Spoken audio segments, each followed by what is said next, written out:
Welcome to the Dissolving Fear podcast, where fear doesn't run the show, you do. Fear doesn't run this show. I'm your host, Miss Alissa Shirk, and I've been hosting this podcast for about 3 years now. So if you're new here, I'd like to personally welcome you to the podcast, where I share proven ways to build confidence, believe in yourself, and reduce anxiety. I'm sharing today an inspiring guest interview. And the mission here is a world where fear doesn't control us. We can let go to grow. So if you want to feel more free to pursue your dreams, tune in. Loving life is what we're all about here at the podcast and at missalissa.com. Enjoy the show. Kate Lowry, welcome to the podcast. Thank you so much for having me. You know what? It's Lowry, isn't it? No, it's Lowry. You got it right. Oh, good. Thank you for joining us all the way from California today, where you're a business coach, venture capitalist, and an expert in fear-based leadership. So for all of you guys tuning into this episode, here's what I've learned when it comes to fear-based leaders. And Kate is the expert, but I've learned that you can thrive and you can even feel unbreakable when you're dealing with a manipulative, fear-based person who might come into your life and try to control you. And Kate is here to tell us how to actually thrive in these situations. Because from what I've experienced personally, a lot of people have experienced fear-based leaders. They can come out of nowhere into our workplace, into our lives, and sometimes they can rattle us and stress us out, but they're actually very predictable. So today we're diving into how to spot a fear-based leader and what we can do for ourselves once we're in the presence of a fear-based leader. So Kate, it's funny, we're going to talk about how to handle a fear-based leader. And it's like a scavenger hunt. I don't know what you're going to say, but I feel like we're going to find all these different ways to handle this fear-based leader and spot them. So tell us first a little bit about yourself. Yeah, definitely. So I'm someone that really cares about helping people deal with difficult realities while retaining autonomy and agency. I do that in a lot of different ways. With my coaching clients, I help them be the types of leaders that they want to be while growing mission-driven companies in Silicon Valley. As an author, I teach people tactical skills to help them protect what they care about. And then in my comedy, I help people feel less alone by tapping into really common human themes. And so every day is a bit of an adventure.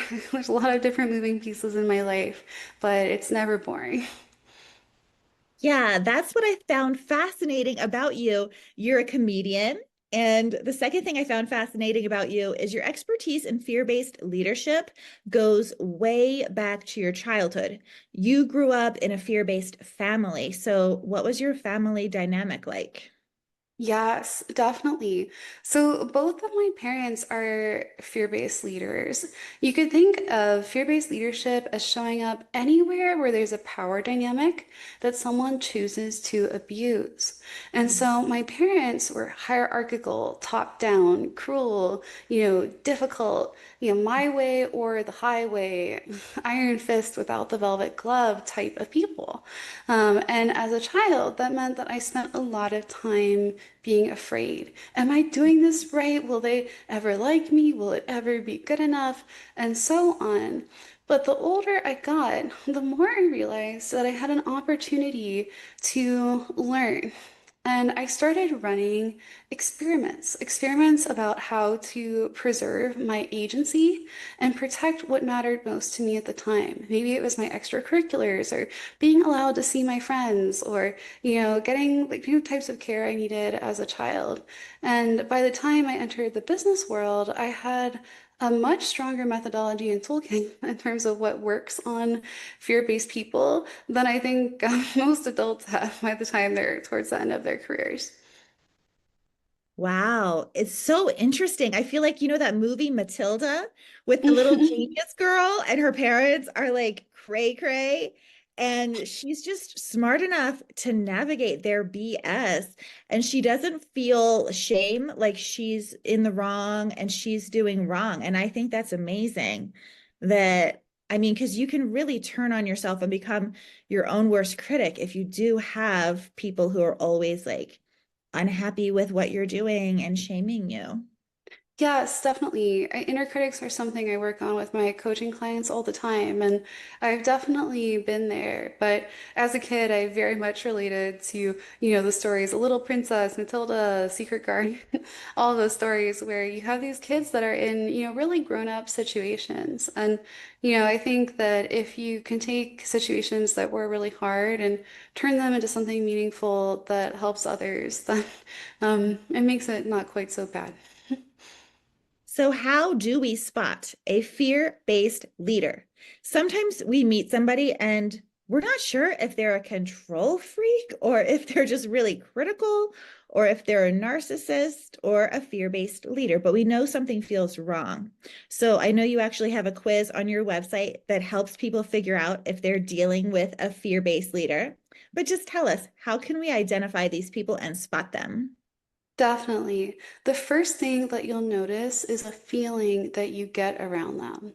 Mm. If you feel like you have to tiptoe and walk around eggshells and like you're constantly guessing, but you just don't know if you're going to be able to get it right, kind of a always waiting for the other shoe to drop feeling, you're probably around someone who uses fear to at least some degree. And then, secondly, when you look at leaders like this, they have very distinctive forms of emotionally driven logic. You might notice that this type of leader does not believe in equality. They think that they are either being stepped on or doing the stepping. You may notice that when they first meet people, they're immediately assessing and testing and pushing boundaries. How much can I push this person around? Will they notice what I'm doing? Will they call me out on it? And they're always assessing the people around them to say, is this person an audience? They classify their audiences as kind of useful sheep, or is this person a useful tool, someone that I can use and then maybe discard later? And so if you see people who seem to be thinking in those ways, especially people who think of everything as winning and losing. Everything is a game. They're always trying to be the winner, always trying to have the most, with these kind of caricaturish values that seem more like outlines of a person. You're probably around a fear-based leader. Yeah, that is so interesting. What are some more signs? So, fear-based leaders see themselves as better than other people, sometimes better than their coworkers. It sounds like they're always testing to see like how much will they take? How much, BS or bossing around will they take? They can be very demanding. Let's see, I wrote down some notes from your website. They can expect like an immediate response. You have to be always available on your phone. And you said fear-based leaders tend to gossip or even like withhold information because then they're important and they have more information, power, and control. So once we realize we're interacting with a fear-based leader, how do we handle them? What are some best practices that anyone listening can today could like implement in their own lives? And before we even get to that, do you have like an example of a client who was like, I think I'm dealing with a fear-based leader, or, just an example of like a workplace dynamic where somebody could be fear-based leader? Yes, definitely. So I was working with a client recently whose company just bought out by a PE fund. And I've worked in private equity. Private equity firms are highly extractive. And Mhm. then the new CEO was coming in to say, I'm going to suck this company dry of all its value and then, push it out the door. And for someone who values their organization, that's a really alarming thing to hear.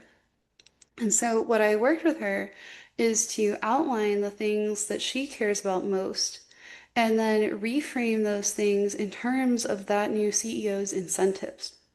And because she was able to present the things that matter that actually kept value in the company in ways that aligned with his goals, he ended up leaving her initiatives alone. Wow. Why would someone want to suck the company dry just so they can like sell it cheap to a friend or something? I don't even understand. So the way private equity works, you could think of it as optimizing and maximizing. So a private equity firm might buy a company and have it undergo cost-cutting exercises. If they cut costs, but they're able to maintain revenue, it boosts the profit margin. And then they might look at each individual section of the company, assess its value, and either if the pieces are more valuable on their own, they'll sell the pieces. If they're more valuable together, they'll then resell the company as it is. The thing is, private equity ownership doesn't feel good to most people who are stuck in private equity owned firms. And so when you have private equity barons who are coming to call, it's all about knowing how to speak their language of winning and losing. If you can help them understand how what you care about is winning, then you're able to have more autonomy in how they deal with things. Okay. And then in general, for people listening, what are some basic best practices that we can implement as far as handling fear-based leaders? Yeah, definitely. So the first thing that you have to understand is that this type of leader weaponizes information. That means that you should never tell the leader what you actually really care about. Because if you're really excited about initiative, or if you really want to go on vacation with your kids for spring break, you can bet that that's the first initiative they'll kill, or they'll cancel your PTO a day before you're supposed to leave on vacation, because they really like getting a reaction. And that leads to kind of the next thing, which is these types of leaders live for knowing that they're causing big emotional reactions in others. It makes them feel powerful to see that they're having a profound effect. So you have to practice having a poker face. Don't let them see that they're affecting you. And if they can't affect you, they will get bored and go try to kick something else. Poker face and okay, what was the other thing you said? Um, Hold Don't on. share, don't share what you care about. Yes. Don't communicate. Don't overshare. Yes. This is the latest podcast I've ever done, 5:30 Mountain Time at night. So I apologize. Yes, don't overshare. Don't overshare and have a poker face. Definitely. Some of these signs of a fear-based leader sound like symptoms of narcissism, like things like telling people, you'd be nothing without me, or scaring people into doing what they want because they just think in such black and white terms, like what I want is good and, it's my way or the highway. And I feel like usually the behavior is shocking at first and it's hmm done in private, like hmm not in front of everybody. And they keep a good image. So, how are these people actually predictable? They are really predictable because at their core, they're very emotionally immature. And emotionally immature people don't have access to a nuanced set of levers or actions. They tend to think in black and white ways, and they tend to act in ways that are highly aligned with their self-interest. And because these types of leaders project a very postured, I'm a big bully, be scared of me type of image, a lot of people struggle to map their behavior to see that they're almost always following a pattern of if this, then that. But they do follow a pattern. And if you can figure out how they think, you can predict them. And people who are predictable, tactics work very reliably on them. And that's why the toolkit in my book can be so effective. Ah. So, what are some misconceptions about fear-based leaders and what are they really like? So, what's the assumption and misconception, first of all? We think they're Yes. strong, but they're really not. Go ahead. They will lie to you and they'll tell you, you're nothing without me. Resistance is futile, kind of Disney villain type of stuff. But you shouldn't believe them because they'll tell you, hey, you're powerless. You're actually really powerful. And these leaders that are trying so hard to say, I'm big, I'm strong, are really deeply, intensely insecure. And that insecurity informs everything they do. They're called fear-based not because they motivate with fear, which they do, because they themselves are motivated by fear. Wow. I never thought about that. Can you say that one more time? Yeah, so these types of leaders are they themselves motivated by fear. When they're lying awake in bed at night, they're going, am I enough? Will they ever like me? If they don't like me, will they at least fear me? And while that not, might not be what their conscious voice is saying, every morning they get kicked out of bed because they have their own inner critics that are going, get out of bed, you're not good enough, work harder. And because fear is what they know, it's what they use to try to motivate others. Yeah, it's like fear is running their show. And so they're using it in their lives to get the things they want, almost because they don't know a better way, or like it's just too foreign. Like they just can't make all of those changes and change themselves. That's right. They have a lot of trouble with self-awareness. Mhm. And even if they want to change, they don't always know what the right path is. These types of leaders missed a lot of what I call kindergarten lessons. Mhm. They didn't learn how to make friends. They didn't learn how to apologize. They didn't learn how to trust others or how to inspire trust. And so telling them to be a strengths-based leader is like asking someone to speak a foreign language. It's so interesting because I feel like I'm driven by fun. Like I just want to have fun in life. I feel bad for these fear-based leaders. I mean, I'm in Colorado. I tend to like, I'm in love with like our governor. He's adorable. I think he's really fun. He has fun Instagram posts. Anyway, I could go on and on, and I look up to people who seem like they're very organized and, just very caring. Anyways, what's a good way to determine someone's level of emotional maturity when we are Ooh. meeting somebody new, when we're dating somebody new? What's Oh a my good gosh. way? That is such an important life skill. And also, I can tell you so much that you value fun. I mean, your voice is so bubbly. It's perfect for podcasting. So emotional maturity levels are so important. My book has a chart that helps you clock what levels are based on certain characteristics. But for example, if you see someone, maybe their body age is 50, but they spin out and throw tantrums when they don't get their way. They get distracted easily. If they're hungry, if they're tired, they are less patient, they're more cranky. That is an emotional 2-year-old. Um, and that's not someone that you want to be in a relationship with. If you're stuck around them at work or in life, it means you better pack snacks. You better schedule breaks. You better have lots of topics available to distract them when they start throwing their adult tantrums. Then, if you find someone who, let's say, is very interested in playing pretend social roles. They're interested in being a girlfriend to be a girlfriend. They want to be the most popular, the prettiest. They're very obsessed with group interactions. That person is probably an emotional teenager, and emotional teenagers need a lot of space. They're often going through periods of transition in their life, even if their body age is much older. They often need people to really support them, even if they're not that great to be around. But as an adult, you don't have to stay around that. It's every adult's responsibility to make sure that they learn and grow to be an emotional adult. Mhm. Yeah. I'm a single mom and I'm a teacher. So I feel like I'm supporting people all day, like my 10 and my 13-year-old.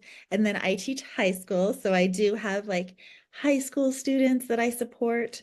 And I know that as a mom, I'm supposed to lead through inspiration, motivation, empowerment, lead by example rather than just trying to control or negotiate or threaten to take away the phone.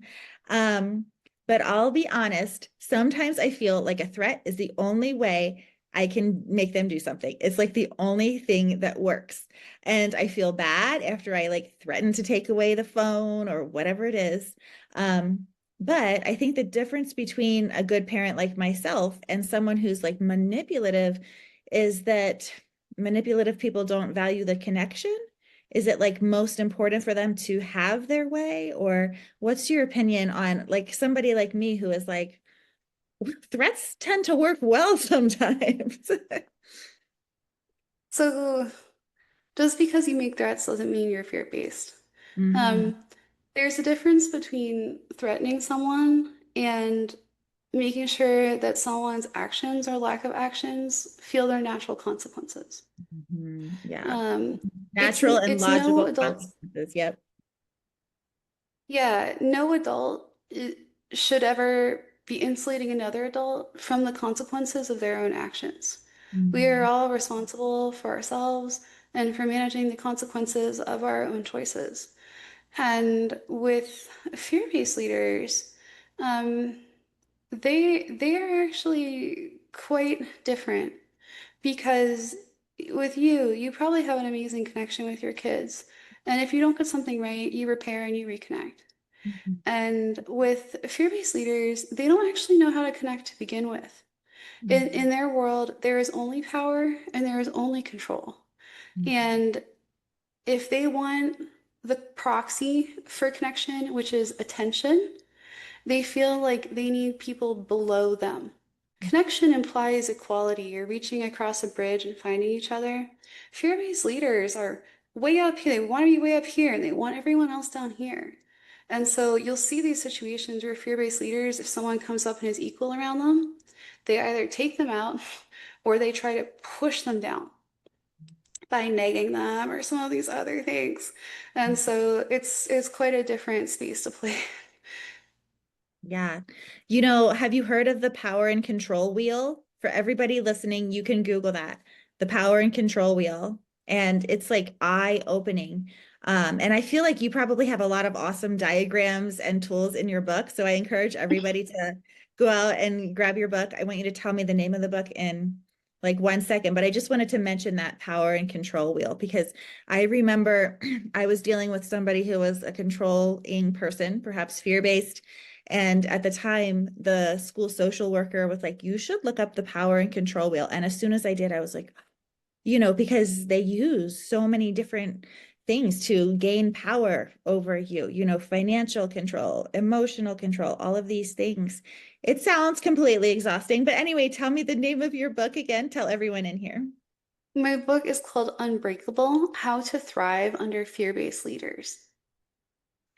I love it. And I think an extreme example of like a negative family dynamic is like where dad tells you to stop crying or he'll give you something to cry about. Like that's just complete control and zero connection. And Yes. there's violence in the home. This is some things that you can see in the power and control wheel where family members use threat or fear or abuse. And there's a famous Hollywood stunt woman, Kimberly Shannon Murphy, and she has a story about her grandfather abusing her. And so, for everyone listening, if you grew up in a fear-based family dynamic, or if you feel stuck in a fear-based relationship or workplace as an adult, it might take a lot of time and practice to start learning how to handle fear-based manipulators with confidence because I think we can fall into the habit of people pleasing, especially if like as a child you were kind of groomed to be a people pleaser. Do you have any comments about that? Yes. So people pleasing in trauma psychology is what we call the fawn response. Mhm. So when you think about flight, fight, freeze, fawn, if you fight a fear-based parent, they may harm you. If you're a child, you cannot actually flee. If you freeze, their behavior often escalates. And so many people instead learn that it's best to please or anticipate the needs of an abuser as a form of preventative de-escalation. And so for folks that struggle with that, often what I find is that they deprioritize their own needs in order to meet others. And so remember that you cannot help others if you do not first help yourself. Mhm. So put your oxygen mask on first. And remember, you won't get any gold star for pleasing someone else who does not know how to please themselves. Yeah. And some fear-based leaders are never pleased. Like you were talking about, they're always moving the goalpost. I'm just picturing like maybe you're in a relationship and your partner's like, well, you have to pay, like the whole gas bill. Oh, now you have to pay the electricity bill. And now you have to do this. And now, like now you can't go out with your friends. Like all of these things, like people can really like set rules for relationships that are dysfunctional and not serving us. And so I do think boundaries are important. Like as a people pleaser, I usually just set boundaries. So I'm like, I'm not even dealing with them because I know like that's a temptation to get into like a dysfunctional dynamic. So that's one way as an adult I handle things. I just cut people off when they seem a little sketchy. Why I do you think go I think ahead? that's really smart. If you can leave a situation with a fear-based leader, you should. Yeah, even at work, sometimes start looking for other more fun jobs. Like life is short. You don't want to deal with stress. Kate, why do you think fear-based leadership is reemerging as a thing in our society? Why is it even Oh, celebrated to some degree? I feel like it is becoming a thing. it is everywhere. Even just look at our TV shows, Game of Thrones, House of Cards, Billions, Succession, they are all fear-based leaders. And what I have noticed is that I've had about 30 managers in my career now, and when I started out, about 3 in 10 leaders that I ran into as my managers, as clients, as different executives I work with were like this. And in the last 5 years, it's been more like 7 in 10. And that is not a good sign. 5 years ago, CEOs had to at least pretend to care about their employees. Um, Parents had to pretend to care about their kids. And now we're seeing people saying, no, this is my kingdom. People can get in line or get out. I want people to say how high when I say jump, right? And I think that that's because we're seeing more role models in society acting like that. In business, you have people like Elon Musk or Mark Zuckerberg and these really polarizing figures who people look at and they go, well, they're rich, they're powerful, and they're allowed to act this way, so I want to act that way too. Mhm. Yeah, so depending on what role models you choose, you can just think that you have to be fear-based also. Kate, I'll tell everyone where they can find you online, but before we wrap up, like what is one last bit of advice for anyone listening who still needs some tips on dealing with a bully or a fear-based leader? Yeah, so if you need help dealing with a bully or a fear-based leader, I would say that you need to learn how to pity them. You need to learn how to go, wow, this is an emotionally stunted human being. They will never know the meaning of true connection. They don't know the joy of equality. And I'm going to look down on them because they will never know those things. And as long as, I am able to experience joy and I am able to experience connection, I will always have something that they will not. And so the bully might try to put me down, but I know where things really stand. Mhm. Yeah, I think it's really important to like find your tribe. And after talking to you, I'm glad I've never worked in the corporate world. I've worked in education my whole life, and like it really is a beautiful community, and like teachers care, and like we get a kick out of the students. We get a kick out of them. Like we think they're hilarious, um and so wow, yeah, I'm sure the corporate world can be a little bit cutthroat sometimes. Is there anything else that you want to talk about on the podcast today? Because I kind of ran out of questions quickly. I don't know what happened, but what do you think? Yeah, so the other thing I think is just so important for people to understand is that you can't pour from an empty cup. And Mhm. so, to your point about having fun, people should make a list of what brings them joy, what brings them energy, what makes them feel recharged. Because spending time in systems with unfair leaders like this is very draining. And that means that you need to proactively and intentionally schedule time for you to um, really recharge.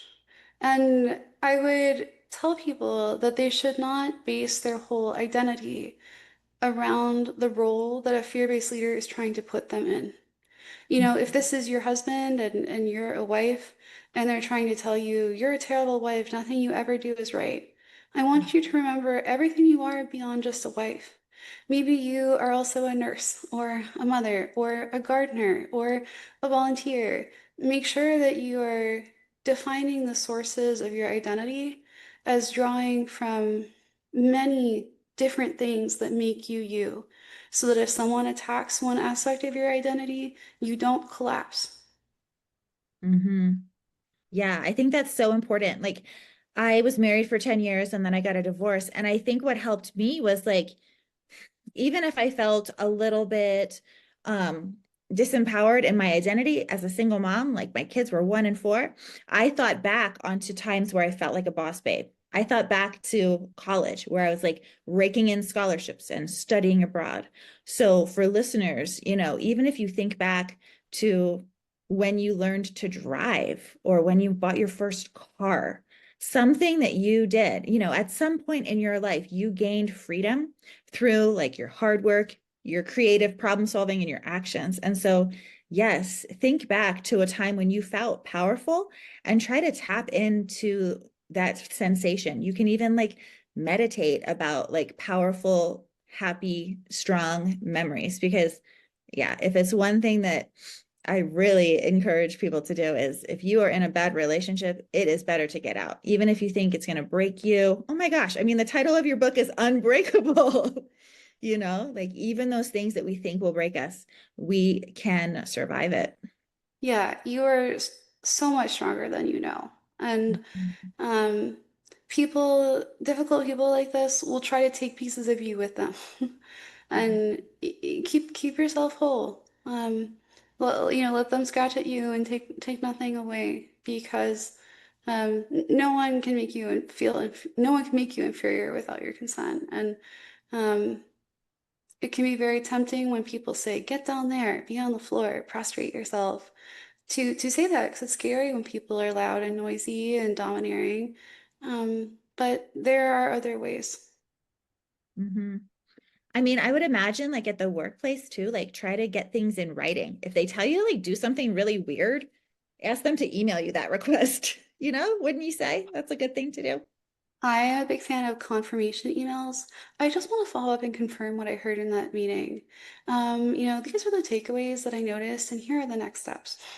It's like highly professional, but if they don't deny it in a response, then on paper, it helps provide a trail that that is what happened. Mm-hmm. So interesting. Would you say like there's a big difference between a narcissist and a fear-based leader? Yeah, so the psychological term for a fear-based leader is actually dark triad psychology. And that is folks that have a mix of narcissism, sociopathy, and Machiavellianism. And so you could think of a fear-based leader as narcissism plus. Okay.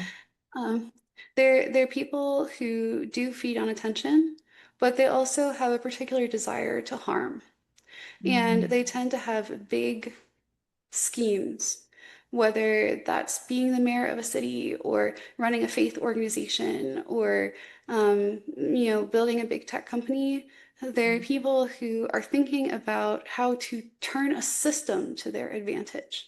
And that's why you find them in these big leadership roles like Roman warrior in Succession or Cersei Lannister in Game of Thrones. Well, thank you, Kate, for being here today at Dissolving Fear. Tell everyone where they can find you and where they can find your new book, Unbreakable. Oh, thank you so much. So you can find me on Instagram at Kate Unbreakable Lowry. You can find me on Substack at katelowry.substack.com, on my website, katelowry.com, and my book is available on Amazon and Barnes& and Noble and wherever else books are sold. Awesome. Any last words of wisdom that you would like to leave us with here today on the podcast? Yeah, just remember you're less alone than you feel. And it may feel like the world is changing, and that's okay. You just need to learn new skills to meet it where it's at. Yes, and we're not alone. Like you said, we can all help each other build skills, build confidence, and build like a more fun and free future for everybody. That's what I'm all about here at the podcast, like personal freedom and not being afraid to expand and evolve and grow and not being afraid of your own power. Because I think a lot of times we're not afraid of failure, we're just afraid of our own power. That Yeah. completes our episode for today. If this podcast content felt true for you, then follow the podcast today or leave a rating and review on Apple Podcasts. Feel free to explore all 90 plus episodes of the Dissolving Fear podcast on Spotify and everywhere you get your podcasts, and keep exploring your favorite ways to dissolve fear and live your best life every single day.